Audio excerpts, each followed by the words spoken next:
You became known as the Sledgehammer Gang. Could you explain what that means, please?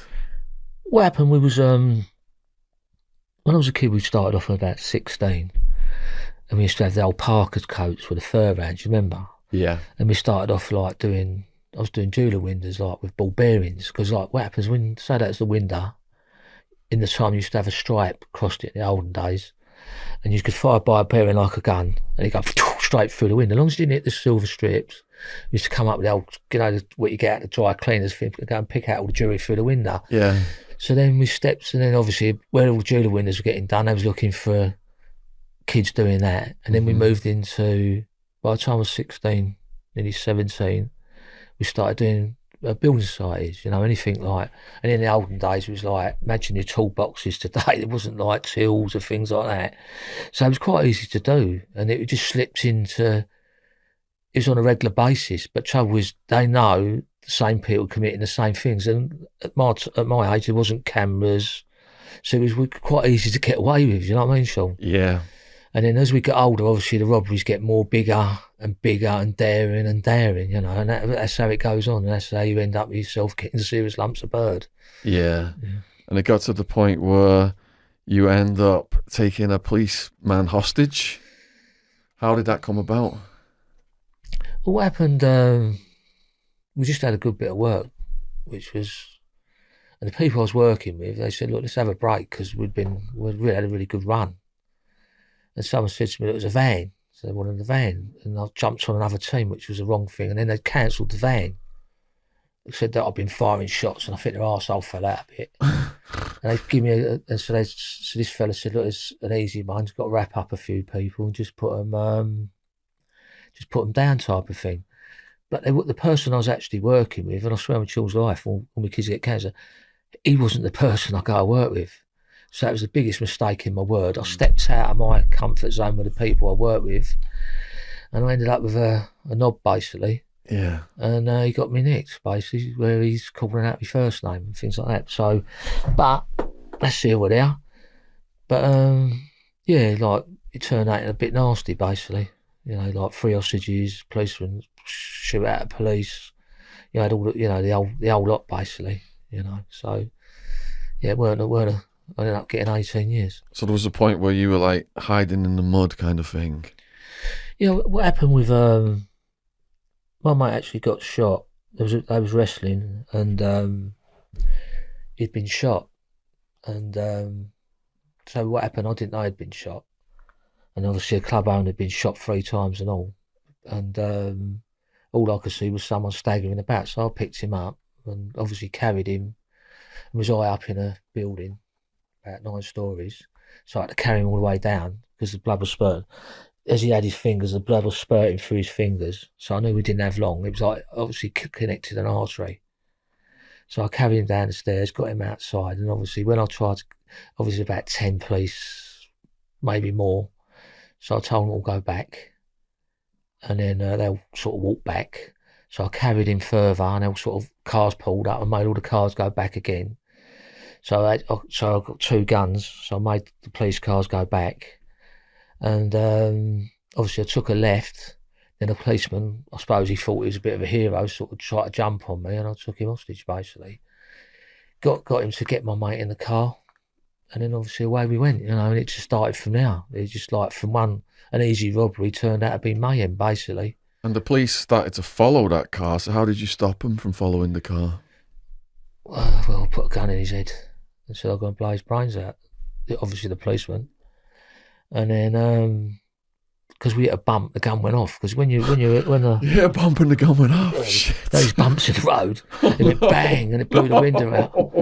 So the copper really think I've just missed his head in purpose, but he didn't. It literally missed his. I ain't joking. It must have gone past where it was from there to there. That was 30 rec to like. That's how close I was to a 30 recommendation. And as it went bang, and it sort of blew the window out, and then. So obviously the copper now thinks like, fucking hell, this is real, this is. Yeah. And he turned out, like I said on the last programme, like, what's his name, that famous driver, fuck me, he's the best driver I've ever had after that. And he was doing like serious time, was going through this and going through that. And then So was he able to tell the other cops, stop following us? Was that Yeah, how it, that how it went down? that was I told him to do that. Yeah. So I said to him, tell him to back off, Yeah. which he did. He said to them, all units backed off. In the back window, I could see they was all backing off. Yeah. And so he went back. So I thought, we're away, basically. Mhm. So I thought I'd wrap him up, chuck him in the back of a boat and just shoot off. But obviously it wasn't. It was like, he didn't have a boat. So that was the fucking problem we had. So I got him out, and I got him to come out, got him to carry my mate out of the car. Obviously the blood was all over the copper, so he was smothered in blood. So we went. So I got him to cover him, and I was all sort of. There's not a policeman in sight, you know. There's not. We got away basically, but because he was critically injured. I mean, if I don't get him somewhere safe, he's going to die. The fella with me. So I'm thinking, fucking, what the fuck's going on? So I got the copper, took him to the door. I said to the copper, put the gun in the back of his back. I said, tell the person who opens the door I want his car. So obviously the copper's like, no, he just stood there. So I got the gun in the policeman's back, and the policeman, and an Irishman undoes the door. So he says to him, can I have your car keys? So the Irishman goes, typical Irishman, what do you want me Irish? What do you want me keys for? So I think, you fucking div, you know. So I said, tell me you want the car keys. So anyway, so the cop says, I want your car keys. So he's going, what do you want my car keys? I said, go and get the fucking car keys. So he's like aware of me standing there. So he goes into the house, gets his car keys up. He says, you're going to bring me car back, aren't you? And all of a sudden I heard some voices. So I said to him, so I don't know, he's got his underpants on, this Irishman, do I? So I went, come on, you're coming along. So he went, what? I said, you're coming along. Because now his family has seen it. So I said, don't ring the police. He'd be all right. So anyway, gets him, picks my mate up, puts him in a car, and we're away again, you know. So obviously it's something like a joke. I've got an Irishman, a policeman, myself, and a quickly shot man, you know. So, and we're going down the road, all of a sudden, obviously they must have rung his wife or something, said, look, my old man was taken hostage. So then all of a sudden a police car appears from nowhere. So then another police car appears from nowhere. So I'm thinking, what the fuck's going on here? So we're getting driving faster and faster and faster, picking up more police cars. Then all of a sudden, I've got about 8 police cars. So we smashed into. So my geezer behind me, I didn't know where I was. So he's going left, right, because I'm trying to get into a safe house. And we smashed into a wall. And then obviously the copper jumped out. So he's no good now because he's the driver. I was only using the policeman as a driver. And obviously to keep the police off my back. So I looked up and I see some more police cars, all in my statements, you can see I'm not bullshitting. So I thought, right, I'll get another police car. So I chased after another police car. So and then he's reversing back. So I let a few shots go. So then that was it. I had about 3 police cars reversing back up the road. And the faster I was running, the faster they was reversing. Jesus so Christ. I turned round. I'm thinking, fuck me, how can I get another police car? And all of a sudden some tiddlywink turned up like a Chinaman with his bird. So I'm not going to take a bird hostage. I was thinking, oh fuck, I don't want to take a bird hostage. And so I run back, got my mate again, chucked him in the back of another car. So the Chinaman, I said, right, get in the car. So the Chinaman's going to look at me and going, what? I said, get in the fucking car. So I gets him in the car. All of a sudden, some bird's starting to get in the motor. So I've got my foot and I'm pushing him out of the motor and I'm thinking, please, don't fucking get out of the motor. So she wants to get in the motor. I've got a gun in my hands. I've got a boyfriend. He's bleeding badly and his bird's trying to get in the car. So I'm trying to push him out of the car. Anyway, so eventually we take off and we're away. But by that time, there must have been 10, 15, 20 police vehicles behind us then. So I'm thinking, how the fuck I'm going to get rid of the old bill? I'm going to drop this fella off who's with me, like, you know.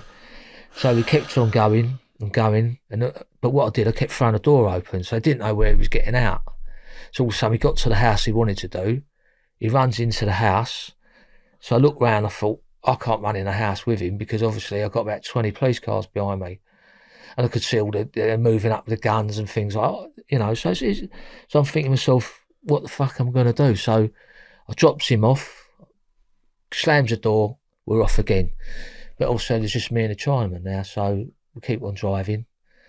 And then I'm looking and I'm thinking like the back. I could see all the lights and I could see the Range Rovers moving up. I know where the arms. I'm not stupid because I've been in situations which I can't talk about with confrontations with police before on robberies before, which we've dealt with before.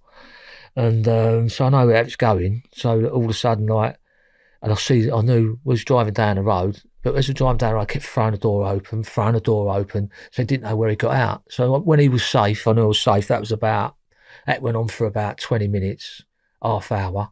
And by that time, they obviously I couldn't get out the road. So he took me out to a place called Abridge. And I couldn't get off the roads because they're like, just, how can you explain? Like, just these roads you get in country roads, which you don't get roads going off here and left there. So I see a load of headlights up front and I knew I was going to hit a roadblock. So I said to the geezer, when I say stop, stop. So anyway, all of a sudden I said stop. So the timer stops. So I'm out of the car, bang. So I'm running across I started running across some kind of field, but at the time I didn't know it's a potato field. So I'm thinking I'm going to make my way, get out there, get in another car and I'll get away. But what I don't know, they'll come round the back. By me getting in my way has now cost me my life, basically, because I picked up like 20, 40. There's vehicles, coppers everywhere, you know what I mean? So I know me getting in my way, if I'd have just dropped him off or I got on my own way, I'd have got out of it. I wouldn't be here today, I wouldn't be never talking about it. But I'm now caught, I'm fucked, I've got hole built everywhere. So I hit the field. And obviously, when I've hit the field, I started running across the field. And I tried to get into an house. All of a sudden, the geese managed to get the door and I carry on running. And then I remember, like, I see all these white shirts and black vests jumping out of the vehicles. I could see what they had guns and that. So I thought to myself, I've got to get a bit of grain on. But I didn't shoot at them. I wasn't shooting at the police. So I went bang, bang over the edge. I let two go. And obviously I didn't realise that's what saved my life, because when they was chasing me in the fields, then all of a sudden I heard, and it's really weird, when you hear a bullet coming, discharging, you see a flash, then you hear, that's what you hear, like that's what goes past your head, it's like, so anyway, so I've heard, I thought, fuck me, they're firing back. Never mentioned them in the fucking statements, like, because they want to fucking iron me out, So this is what to this day, what a cover up was in the 70s. So as I run, I went into the mud. I sort of fell into the mud, and I looked up and I thought, oh no, look, I could see them all running across there, So I dug myself in, Sean, so I thought, so if I cover myself right up, so what I did, I done all the muds. I put all the mud all over me and all that. And I got some plants, put up stumps, all that. And obviously I got two guns. So I think to myself, what the fuck am I going to, so I was sitting there. So I thought, what do? I want time to think. But because there's so many police there, I've got police over to the left, I've got people to the right, I've got people behind me. I know I'm now trapped. You imagine being in a football field, you've got team there, you got a team there, a team behind me, and a team over the back. So I'm thinking, where am I going to get out of this type of thing, So I laid there, and I thought to myself, they'll calm down, they think I've gone. But obviously, they knew I was in there somewhere. So, sorry, I got cramp on my leg then. So I thought, what do I lay in the field? Anyway, I was laying in the field, I'm covered in mud, and about an hour, 2 hours go by, and then I can hear them coming through. But lucky for me, when they run into the field, it was all like, imagine if it was just me in the field, it'd have been one footprint, wouldn't it? So then they'd have followed me where I was in the hole, found out where I was in the hole. This is where I'm telling the truth, right? They'd have known I was in that hole, wouldn't they? But when the police was running after me, because I fired at them, there's footprints everywhere. They run. So basically they was that not far behind me. There were so many footprints, they couldn't tell where I was. So that saved my life, basically. If I don't discharge them firearms over their head, they'd have followed me the footprints and found me in the hole and probably shot me dead. So I think myself, fuck. So after about 2 hours, it was like a light rain, and I could hear them coming through. Do you know what I mean? I could hear them coming through with the guns, and then at the corner of my eye, I could see a dog hand who was about, I'd say about 30 foot away, 20 foot away. And I think they're going to pick up on the smell or whatever. But unbeknownst to me, we had a boiler suit on. I was smothered in mud, and it raining. So obviously the mud and the rain was covering my odours or whatever I had on. And obviously the dog was sniffing over to the left-hand side. And as I was laying there, this all of a sudden I could feel a shadow coming up behind me, sort of, because I was laying that way. And as I was lying like that, I thought to myself, he's going to tread on me in a minute. So as he's come up, he's following the footprints, and I remember he's got the gun like that, and he's looking like that. And I can literally see his face looking like that, but I've got that like that. And if you've been in that situation in your life, Sean, where he's got 40 of his mates, they're going to kill me, or if I'm going to shoot him, or is he going to shoot me? Now that split moment, that split second is do I fire because I think he's going to shoot me, or do I sit there? Now, in your life, martial arts, everything you've done in your life, that split second could have got me 30 years for the rest of my life. I wouldn't be out because I was shot the copper, or he could have killed me. So that situation in your life is probably a situation in your life you're never going to come across normal people. So all of a sudden he just walked off, and I thought, fucking hell, man, that was like, and I was thinking like, you could feel the heart go, My heart's going now, just listening to this. you could feel, and you're thinking, and all of a sudden he went off, and I watched them all go through. Then I was going, she'll shouting, no, he's not in here, no, he's not here, he's not there. So I thought, oh, fucking, they're fucked off, right? So I laid there again. About another 3 hours later, they come through again. This is about 5 in the morning. I'm thinking, they're going to find me this time. Exactly the same thing, but this time he hasn't come up next to me. He's gone past. They've gone past me by about 4 foot. Just walked past, going through, just walking through. So as the daylight come, it was about, I'll get to about 10 o'clock. This is free. I'm in there from about 4 o'clock in the morning to about 10 o'clock the next day. So I was laying there and I thought, I moved. I don't know why I was getting a thing called hypothermia, because where the water had got into my system and the mud, I started shaking. So when you're shaking, it's really hard. It's really, unless you've been caught like that, and there's nothing you can do, how big you are, how tough you are, you're like that, shaking. But what happened, while shaking, I could see the mud coming off my shoes. So what happened, I thought, oh no, I could see one of my foot come out type of thing. I thought, if they come through in the day, they're definitely going to see my foot hanging out, and I've got no chance this time. So to the right of me was a load of weeds, like weeds and plants and trees. And I thought, well, if I crawl to there, I'll get in, dig myself in. But unbeknown to me, they've got binoculars, they've got old Bill everywhere, these ice scope things there. So I sort of come out about an hour later, about 11:30, I think it was. I started crawling. And as I was crawling, at the corner of my eye, I could see a lot of movement. And I thought to myself, fuck. Then I see a load more movements. But unbeknown to me, what they've done, someone's caught me moving. Like, you know, when you sort of going along the group. So I've got about 200 yards. I'm just about 20 foot away from the thing, and also I see them all running. So I knew, and I thought they're going to do me. So I stood up. But where you'd been laying there, the things that, so I stood up, smothered in mud. And there was like a load of kids, oh, we got him, you know, running around and all that. And I thought, fucking hell. But I got him away, the other fella, who got me nicked from the start to the beginning. And then and the message back was, we fucking told you, you know, what are you doing? You know, we had some lovely bits of work. What the fuck are you doing going out doing that? You know, I was warned. And that's what I said, with young kids, they don't listen to the older generation. I wish to God I did through my life, you know, because young kids, you can't be told what to do. So we get back to the story. So anyway, they put me in a police van. They take me to the police station. The coppers all like come in there. I got some commander come into me. He goes, God, I can't believe you was in there for that long. Another hour and a half we was going. You know, you got some arsehole son being in there, and they give me all that G, trying to talk to me. So I went, yeah. So I thought, how the fuck can I get out of here? And I don't know why, I just thinking, I'm not going to have to. So all of a sudden, I'm sitting in this cell, and a big Indian type geezer come in.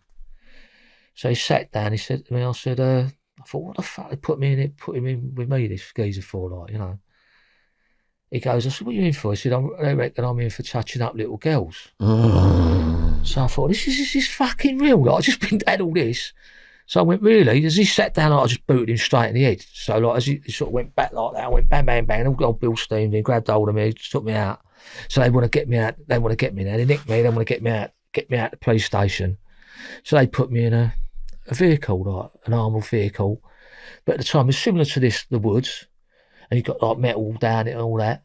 So I was handcuffed. So what happened? They put the 3 coppers in the front, handcuffed me to the side of the van, like that. So I'm handcuffed to the van. So imagine this now, I've got an handcuff stuck like that.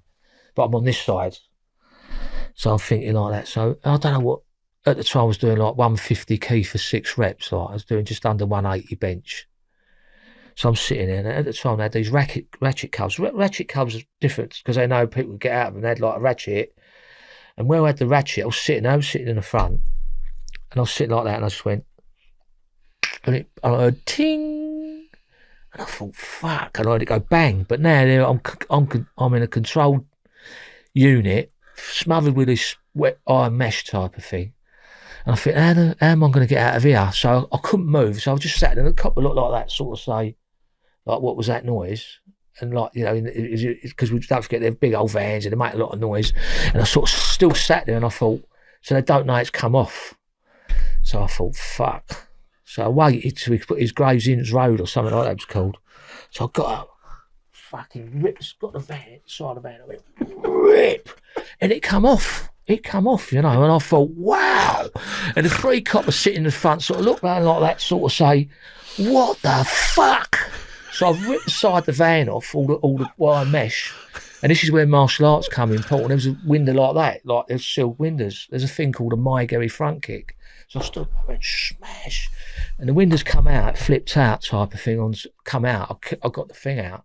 But now my size has worked against me because the hole's quite not big type of thing. So I went to get through the window, but I was just a little bit too big. So this copper's jumped round the sides.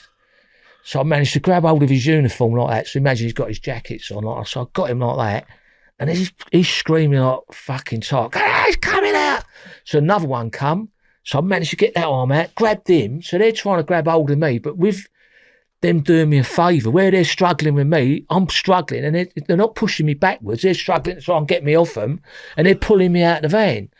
So another one's coming, so I'm still coming out of the van. Also, I just felt this fucking gun at the side of me, and they went, you move, we'll blow your fucking head off. And I went, so what can you do? So the dirty cunts, right, after all that fucking getting out like that, I think they're going to pick me up, which should have been easier. Walk me around the car and put me that didn't. They fed me back through the van, laid on me in the fucking van. I got 3 coppers, about 5 coppers all laying on me in the van, and got me to the nearest police station.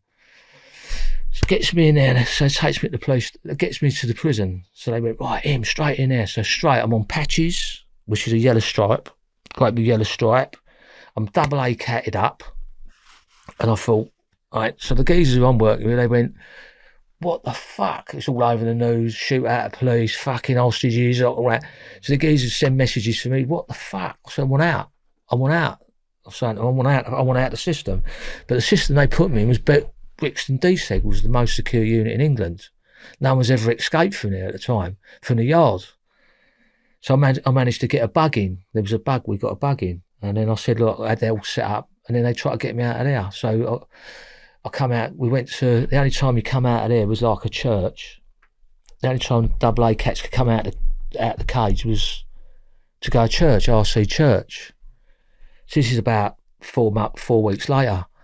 So my mate said, right, we're going to get him out. So because they're all thinking, what the fuck? Because, you know, you're in that rage. I want to get out. You know, I ain't stopped trying to get away. I try to get out of that. Try to get out of the van. I thought, fuck it, no unit's going to hold me. You know what I mean? I'm going to get out of there.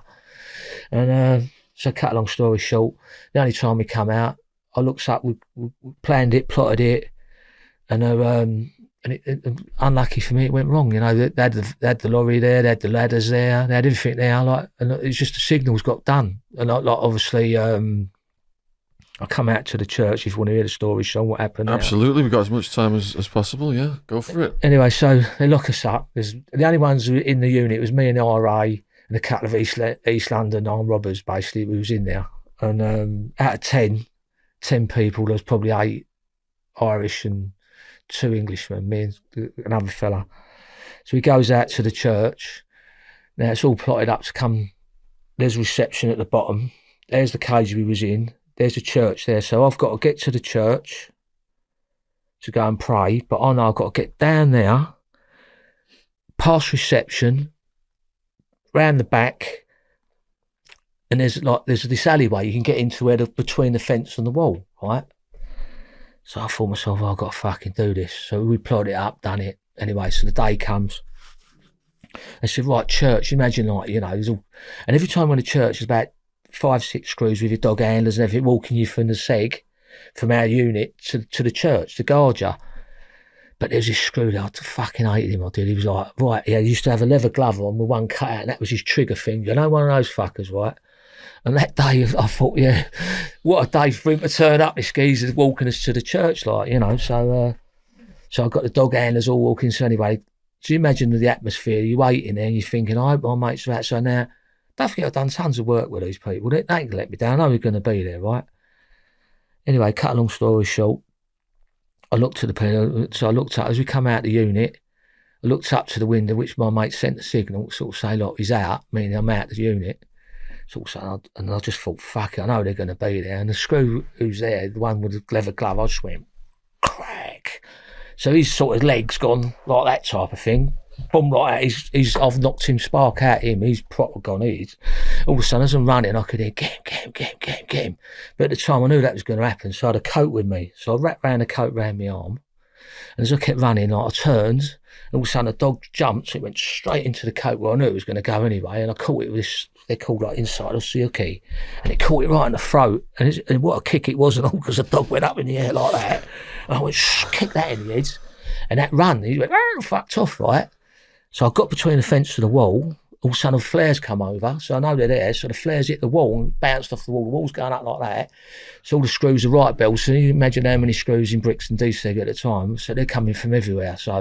But they've come down, flares come off, they missed the signals and they've gone, right? So it's all on Jed Avenue, you've seen it. Now, I've got a problem. I've got about 30 screws that side, 40 screws that side. I'm in a bit of a pickle like that, like sort of it's like, where you just go down the side of the prison type of thing. So it's like Zulu, right? So I'm on that side, me in the middle, right? So I've got patches on, I've got all the kids out there when they go, leave me alone, fucking leave me alone, you cunts, and all that. So I stood there and I thought, he's going to me, the main one's going, get on the floor. And I could see the hand going, get on the floor. But where you're right up in that, you're thinking, fuck it, I ain't laying down here. So I thought, well, the boys want to see a show, they're going to see a show, right?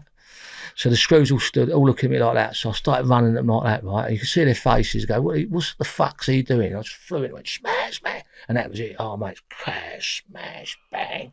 Kicking me in the fucking head, kicking me all over the gaff. I fought back there, just smashed up to bits. Anyway, they're called chicken. They're chicking you up like that. And what happens, lucky for that, like I said, martial arts, you know how to break them blocks. So anyway, they got me, takes me into the unit. They take me into the seg. It's like a strong box. So they got me round the neck and everything like that, right? So, and they're trying to stamp on my face, kicking me in the head and everything like that. So everything's going bang, bang, bang, take, like through that, dropping it down the headlocks, all that. So, what I said, martial arts saved my fucking life, Sean, you know what I mean? So they try to kick me in the bollocks, you drop your legs, you're locked up like that.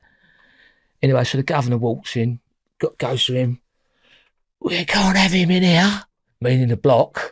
He's got to go back to where I was. And there was a cage. There was like a cage, like this, not much bigger, and it was a cage. I ended up in there for 6 months.